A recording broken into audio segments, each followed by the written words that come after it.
Hello दोस्तों, कैसे हो? उम्मीद करता हूँ बहुत अच्छे होंगे। Learning with Tejal channel, YouTube channel पे आपका स्वागत है। स्टार्ट करते हैं अपना आज फिजिक्स का जो इम्पोर्टेंट नोट्स हैं उनके बारे में। तो फिजिक्स क्या है और एग्ज़ाम डेट है अपनी 2026। फर्स्ट क्वेश्चन स्टार्ट करते हैं। स्थानिक कोहेरेंस क्या है? तो स्थानिक कोहेरेंस जब तरंग के विभिन्न बिंदुओं के बीच स्थिर फेज अंतर होता है। जब स्थिर फेज अंतर होता है तो उसे स्थानिक कोहेरेंस कहते हैं। स्थिर फेज अंतर है तो उसे स्थानिक कोहेरेंस कहते हैं। ठीक है, तो फर्स्ट क्वेश्चन हो गया हमारा। सेकंड क्वेश्चन है, यंग के द्विछिद्र प्रयोग में फ्रिंज चौड़ाई का सूत्र। यंग ने दो जो प्रयोग किए थे, एक तो एक छिद्र वाला और एक दो छिद्र वाला। तो जो द्विछिद्र प्रयोग है उसका फ्रिंज चौड़ाई है वो हमारे पास हो जाएगा beta is equal to lambda d upon small d. ठीक है, ये याद रखना, इंपॉर्टेंट क्वेश्चन है। आगे के क्वेश्चनों की हम बात करते हैं। तो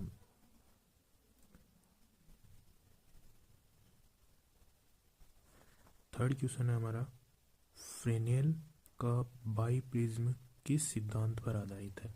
जो फ्रेनेल का बाई प्रिज्म था वो किस सिद्धांत पर आधारित था? तो इसका आंसर हो जाएगा तरंग अग्रभाग के विभाजन पर। तरंग जो अग्रभाग होता है तरंग का, उसका विभाजन होता है उस पर, उस सिद्धांत पर ये आधारित था।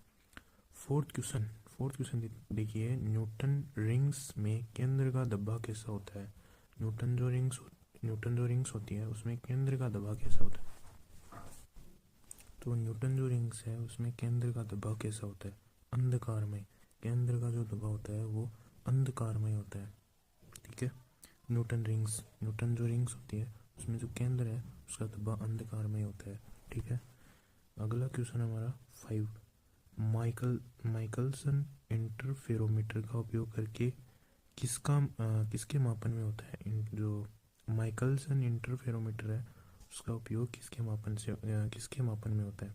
तो आंसर हो जाएगा हमारा तरंग दैर्ध्य और सूक्ष्म दूरी मापन। जो माइकलसन इंटरफेरोमीटर का उपयोग है वो किसके मापन में होता है? तो इसका आंसर हो जाएगा तरंग दैर्ध्य और सूक्ष्म दूरी मापन में। तरंग दैर्ध्य और सूक्ष्म दूरी मापन में। छठवा हमारा जो क्वेश्चन है वो है, हेडिंगर फ्रिंज किस प्रकार के होते हैं? हेडिंगर जो फ्रिंज होते हैं वो किस प्रकार के होते हैं? तो आंसर हो जाएगा समान झुकाव के फ्रिंज होते हैं। जो इनका झुकाव होता है वो समान होता है। अगला हमारा जो क्वेश्चन है वो 7th है, फ्रिंज फिजो फ्रिंज किस आधार पर बनते हैं? जो फिजो फ्रिंज होते हैं वो किस आधार पर बनते हैं? तो उनकी जो फिजो फ्रिंज होते हैं उनकी जो मोटाई होती है वो समान होती है, समान मोटाई पर बनते हैं। फ्रेनेल विवर्तन किस स्थिति में होता है? फ्रेनेल जो विवर्तन होता है, विवर्तन जो होता है, फ्रेनेल विवर्तन वो किस स्थिति पर होता है? उनकी जो विवर्तन की स्थिति बतानी है तो स्थिति होती है जब स्रोत और पर्दा सीमित दूरी पर हो। ये स्रोत है और ये हमारा पर्दा है, ये सीमित दूरी पर होते हैं तो हमारा जो फ्रेनेल विवर्तन है वो बन जाता है। आगे के क्वेश्चनों की हम बात करें तो 9वां हमारा क्वेश्चन है, जोन प्लेट किस सिद्धांत पर कार्य करती है? जोन प्लेट किस सिद्धांत पर कार्य करती है? तो वही है, जोन प्लेट विवर्तन पर ही कार्य करती है। सिद्धांत हमारा कोई नहीं है, विवर्तन का ही सिद्धांत है।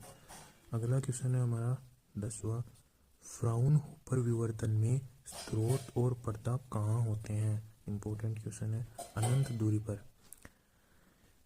अगर लेंस है हमारा फ्राउनहोफर विवर्तन में लेंस है तो उसकी जो फोकस है उस पर बनता है, और फ्राउनहोफर जो विवर्तन है उसमें पर्दा अनंत दूरी पर होता है। जैसे कि ये हमारा ऑब्जेक्ट है और ये हमारा जब पर्दा लगाएंगे तो अनंत दूरी पर हम लगाएंगे वो। ठीक है, ये हो गया। 11वां क्वेश्चन है, विवर्तन ग्रेटिंग का उपयोग किसके लिए होता है? विवर्तन जो ग्रेटिंग है उसका उपयोग किसके लिए होता है? तो आंसर हो जाएगा तरंग दैर्ध्य मापन और स्पेक्ट्रम अध्ययन में। विवर्तन ग्रेटिंग का उपयोग तरंग दैर्ध्य मापन और स्पेक्ट्रम अध्ययन में होता है। 12वां क्वेश्चन हो जाएगा हमारा कि रेले में विभेदन मानदंड किससे संबंधित है? रेले का जो विभेदन मानदंड है था वो किससे संबंधित था? दो निकट वस्तुओं के अलग पहचानने की क्षमता से। तो रेले का जो विभेदन मानदंड था वो दो निकटतम वस्तुओं को अलग पहचानने की क्षमता से संबंधित था। दो अगर निकटतम दो वस्तुएं हैं तो उनको अलग पहचानने के जो सिद्धांत था उससे संबंधित था। अगला क्वेश्चन 13, दूरबीन की विभेदन शक्ति किस पर निर्भर करती है? दूरबीन जो होता है उसकी विभेदन शक्ति जो होती है वो किस पर निर्भर करती है? तो उसका आंसर हो जाएगा अपर्चर के व्यास पर। दूरबीन की जो होती है विभेदन शक्ति वो अपर्चर के व्यास पर निर्भर करती है। 14वां हमारा क्वेश्चन हो जाएगा समतलीय ध्रुवित प्रकाश क्या है? समतलीय ध्रुवित प्रकाश क्या है जिसमें कंपन केवल एक ही तल में हो? समतलीय जो ध्रुवित प्रकाश होता है वो क्या होता है जिसमें जो कंपन होता है वो हमारा एक ही तल पर होता है। ठीक है, वो समतलीय ध्रुवित प्रकाश होता है। 15वां क्वेश्चन है द्विविवर्तन किसमें होता है? द्विविवर्तन जो डबल रिफ्लेक्शन है हमारा वो किसमें होता है? सोर्स क्या है उसका? तो इसका आंसर हो जाएगा कैल्साइट जैसे अनिसोटोपिक क्रिस्टल में। कैल्साइट जैसे अनिसोटोपिक क्रिस्टल में इसका जो द्विविवर्तन है वो होता है कैल्साइट तथा अनिसोटोपिक क्रिस्टल में। 16वां क्वेश्चन है हमारा क्वार्टर वेव।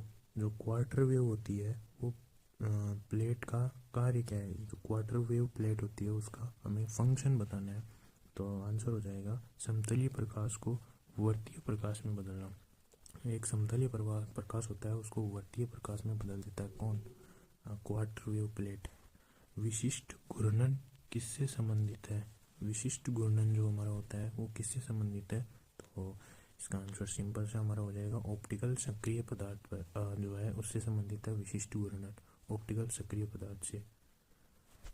18वां हमारा क्वेश्चन है अर्ध छाया पोलारीमीटर जो होता है, अर्ध छाया पोलारीमीटर का उपयोग किसके लिए होता है?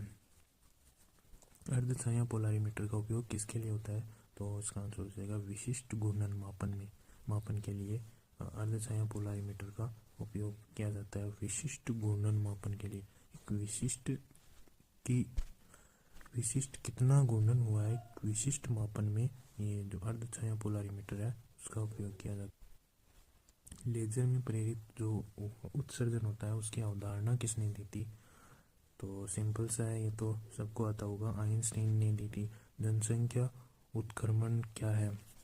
जो पॉपुलेशन इन्वर्जन है वो क्या है? जब उच्च ऊर्जा स्तर पर कणों की संख्या अधिक हो, उच्च ऊर्जा स्तर है और उस पर कणों की जो संख्या है वो अधिक होती है तो जनसंख्या उत्क्रमण यानी कि पॉपुलेशन इन्वर्जन उसे कहते हैं। ये हीलियम तथा जो नियोन ये पता नहीं क्या है वो लेजर किस रंग का प्रकाश होता है? एच ई तथा एनी लेजर जो होता है हमारा वो किस रंग का प्रकाश देता है? वो होता है लाल। ठीक है, इसका आंसर हीलियम तथा नियोन। रूबी लेजर किस प्रकार का लेजर है? रूबी लेजर जो होता है वो किस प्रकार का लेजर है? तो ये ठोस अवस्था जो सॉलिड स्टेट होता है उसका लेजर है। कौन सा लेजर? रूबी लेजर, याद रखना। 23 क्वेश्चन नंबर 23 CO2 लेजर किस क्षेत्र में कार्य करता है? जो CO2 लेजर होता है वो किस क्षेत्र में कार्य करता है? तो अवरक्त क्षेत्र में CO2 लेजर कार्य करता है। ठीक है, इतने हो गए हमारे 23 हो गए। क्वेश्चन नंबर 24 है हमारा होलोग्राफी किस गुण पर आधारित है? होलोग्राफी होती है वो किस गुण पर आधारित है? तो हस्तक्षेप पर आधारित है। 25 क्वेश्चन नंबर 20 होलोग्राफी हस्तक्षेप पर आधारित है। होलोग्राफी की पुनर्निर्माण प्रक्रिया में क्या आवश्यक है? होलोग्राफी की पुनर्निर्माण जो प्रक्रिया है उसमें क्या आवश्यक है? तो ये हमारा हो जाएगा कोहेरेंट प्रकाश स्रोत, जैसे लेजर। कोहेरेंट जो प्रकाश स्रोत होता है वो क्या होता है? लेजर ही होता है हमारा मुख्य रूप से। तो इसका आंसर ये हो जाएगा। अगला क्वेश्चन है हमारा, अभी ये 2 से 3 लाइन जो आंसर है वो स्टार्ट हो गए हैं तो स्टार्ट करते हैं। कुछ क्वेश्चन हम यहाँ कर लेंगे और बाद में आपको जो टेलीग्राम चैनल है हमारा लर्निंग विद तेजल, तो उस पर आपको ये PDF मिल जाएगा। कुछ क्वेश्चन तो मैं आपको बता दूंगा और बाकी के वहाँ पे आपको PDF मिल जाएंगे, क्योंकि समय हमारे पास बहुत कम है। तो मैं कुछ क्वेश्चन आपको रीडिंग कर देता हूँ ताकि आपको थोड़ा आसानी हो पढ़ने में। क्वेश्चन नंबर 1, स्थानिक और अस्थायी संयोजन क्या है? संयोजन स्थानिक सहसंयोजन में तरंग के विभिन्न बिंदुओं के बीच जो चरण संबंध होता है वो स्थिर होता है। और अस्थायी सहसंयोजन में समय के साथ तरंगों के चरण संबंध को देखा जाता है। इम्पोर्टेंट क्वेश्चन है। क्वेश्चन 2 हमारा होता है कि यंग के द्विचित्र प्रयोग में फ्रिंज की चौड़ाई कैसे मापी जाती है? तो फ्रिंज चौड़ाई का आसान सा हमारा फॉर्मूला है कि beta is equal to lambda d upon small d. ये आसान सा हमारा फॉर्मूला है, इससे मापी जाती है। इस फॉर्मूले में जो बीटा है हमारा वो तो फ्रिंज चौड़ाई है, और जो लेमड़ा होता है यहाँ पे तरंग दैर्ध्य है, और जो डी होता है हमारा प्रति की दूरी होती है, और जो स्मॉल डी होता है वो छिद्रों का अंतर होता है। ठीक है। क्वेश्चन 3 हमारा देखो कि फ्रेनेल का जो बाई फ्रिंज किस सिद्धांत पर आधारित था? ये ऊपर भी क्वेश्चन आया था। तरंग के अग्रभाग के विभाजन के सिद्धांत पर आधारित है। तरंग का जो अग्रभाग होता है उसका विभाजन होता है, उस सिद्धांत पर ही आधारित है। 4th क्वेश्चन, न्यूटन रिंग्स का उपयोग किसके लिए किया जाता है?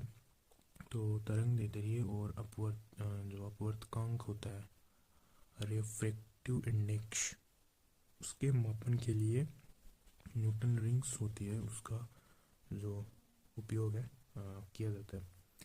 हेडिंगर और फिजो 2 वैज्ञानिक थे, उनके नाम पे जो फ्रिंज है उसमें क्या अंतर है? हेडिंगर फ्रिंज जो होती है वो समान झुकाव पर बनते हैं। ये पहले भी क्वेश्चन आया था, मैंने बताया था समान झुकाव पर बनते हैं। और फिजो फ्रिंज समान मोटाई पर बनते हैं। ये क्वेश्चन पहले भी आया था। दोनों क्वेश्चन छोटे वाले भी और बड़े वाले भी, दोनों में आ सकते हैं ये आपके। 6वां क्वेश्चन है माइकलसन इंटरफेरोमीटर का प्रयोग क्या है? तरंग दैर्ध्य और सूक्ष्म दूरी मापन के लिए। तो एक तो तरंग दैर्ध्य इससे माप सकते हैं, और सूक्ष्म दूरी जो होती है उसे हम माप सकते हैं माइकलसन इंटरफेरोमीटर से। अगला क्वेश्चन है फ्रेनेल विवर्तन और जो फ्रॉनहोफर विवर्तन में अंतर बताइए। फ्रेनेल विवर्तन और फ्रॉनहोफर विवर्तन में क्या अंतर है? तो फ्रेनेल स्रोत और पर्दा इसमें जो है नज़दीक होते हैं दोनों, ठीक है। और फ्रॉनहोफर में स्रोत और पर्दा दूर या लेंस के फोकस पर बनता है, आपको बताइए। तो ये क्वेश्चन आपके बहुत इम्पोर्टेंट है, बड़े क्वेश्चन भी है, तो बहुत ज़्यादा होने के कारण ये मैं आपको लर्निंग विद तेजल के टेलीग्राम चैनल पे मैं आपको दे दूँगा। तो थैंक यू।